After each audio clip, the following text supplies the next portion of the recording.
মুহূর্তে দেখানোর চেষ্টা করছি জল কামান নিক্ষেপ করে বিক্ষোভকারীদের সরানোর চেষ্টা করছে আইন শৃঙ্খলা রক্ষাকারী বাহিনীর সদস্যরা। মূলত মোবাইল ব্যবসায়ীরা অবরোধ কর্মসূচি পালন করছেন কারওয়ান বাজার এলাকায় এবং সেই অবরোধ কর্মসূচি থেকে তাদেরকে বারবার পুলিশ সরানোর চেষ্টা করেছিল, তবে এখনও পুলিশ তাদেরকে সরাতে পারেনি এবং পুলিশ তাদেরকে লাঠিচার্জ এবং জল কামান নিক্ষেপ করে তাদেরকে কারওয়ান বাজার থেকে সরানোর চেষ্টা করছে। আপনাদের যদি জানিয়ে রাখি, মূলত মোবাইল ফোন আমদানির ক্ষেত্রে যে ভ্যাট বসানো হয়েছে সেই ভ্যাটের বিরুদ্ধে এই কর্মসূচি পালন করছে মোবাইল ফোন ব্যবসায়ীরা এবং সেটিকে কেন্দ্র করে কারওয়ান বাজার সহ বিভিন্ন এলাকায় যানজট তৈরি হয়েছে। ইতিমধ্যে আমরা দেখতে পাচ্ছি পুলিশের উপর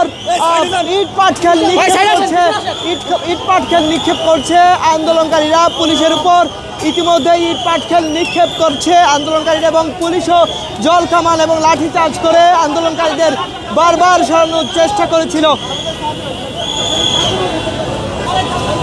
দর্শক দেখানোর চেষ্টা করছি পুলিশের উপর আমরা দেখতে পাচ্ছি পুলিশের উপর ইট পাটকেল নিক্ষেপ করছিল এবং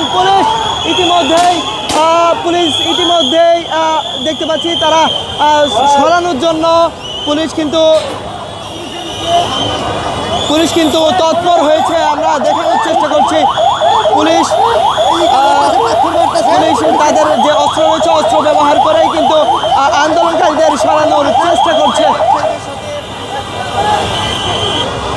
দর্শক দেখানোর চেষ্টা করছে পুলিশ জল কামান এবং টিয়ার গ্যাস নিক্ষেপ করে কিন্তু আন্দোলনকারীদের সরানোর চেষ্টা করছে এবং ইতিমধ্যেই কিন্তু আমরা দেখতে পাচ্ছি পুলিশ আবারও টিয়ার গ্যাস নিক্ষেপ করছে এবং পুলিশকে লক্ষ্য করে ইট পাটকেল নিক্ষেপ করছে আন্দোলনকারীরা। তবে পুলিশও তৎপর রয়েছে, পুলিশও কিন্তু ইট পাটকেল এবং আমরা দেখতে পাচ্ছি যে টিয়ার গ্যাস নিক্ষেপ করে আন্দোলনকারীদের সরানোর চেষ্টা করছে।